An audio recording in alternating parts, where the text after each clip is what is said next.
Good evening. Victoria's bushfire crisis continues tonight with several emergency warnings in place for blazes burning across the state. Laurel Irving is at the State Control Centre.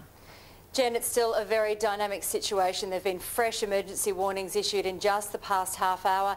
The biggest threats are still in Melbourne's outer northern suburbs, but also there's a fire burning near the Hazelwood Power Station in the Latrobe Valley in Gippsland. And in the far east of Gippsland, there is an evacuation notice in place for communities around the Orbost area. That southwest change, which has come across through the state, still hasn't hit that area yet. So unfortunately, this emergency will continue into the night. Thanks very much, Laurel. And tomorrow's fire danger is high to very high. I'll have more on the bushfire emergency in the next hour. Turn to 7 News, nightly at 6.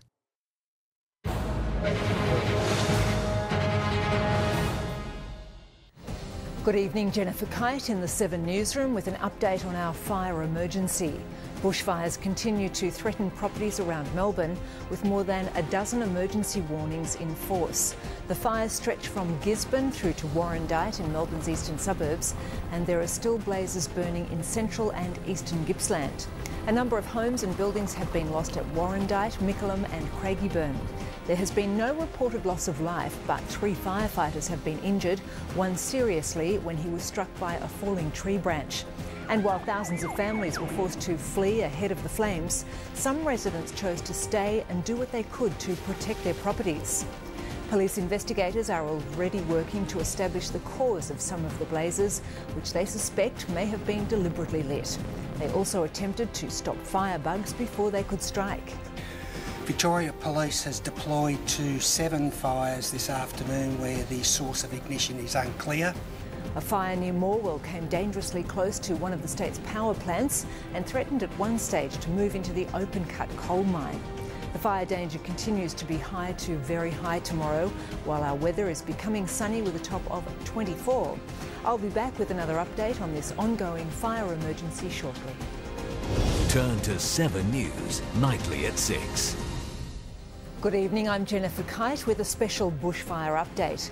Several homes have been destroyed, including at Warrandyte in the city's northeast, where families fled with minutes to spare. Areas of concern tonight include Morwell, Gisborne and Riddles Creek. Fire chiefs say the winds were incredibly destructive when the cool change swept through. This is the most serious fire day we've had in the state in 5 years, and as predicted, the fires have done exactly that. There have been more than 150 fires, police investigating whether 7 of them were deliberately lit. The danger is not over yet. More than a dozen emergency warnings remain in place. I'll have more on the bushfire crisis in an hour. Turn to 7 News, nightly at 6. Good evening, I'm Jennifer Keyte with a special 7 News bushfire update. Victoria's fire crisis is far from over, with emergency warnings in place and families fleeing blazes across the state. Tonight there have been around a dozen warnings for fires threatening homes across Gippsland, including Morwell, as well as Gisborne and Numurkah. Several homes were destroyed at Mickleham, Warrandyte and Latrobe Valley. The exact number will remain unclear until tomorrow. While 7's finance expert Scott Pape is among those whose home came under threat at Romsey. It's picking up water and dumping it on my neighbour's property because we have 2 flanks of the fire burning pretty much towards us. The change earlier today brought horror winds, making the situation volatile and dangerous for the hundreds of crews on the ground. Just out of nowhere, blink of an eye, just fire everywhere. Just a gush of wind came and then bringing the fire all the way towards the houses. We got the evacuation warning sent to us by the CFA, which you hear about, but you never actually know how scary it is until you actually receive that SMS. Fire chiefs say it's the worst since Black Saturday 5 years ago.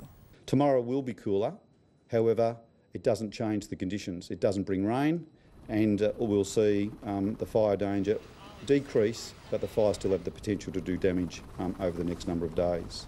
There are relief centres open at Eltham Community Centre, Traralgon Performing Arts Centre and the Donvale Indoor Sports Centre.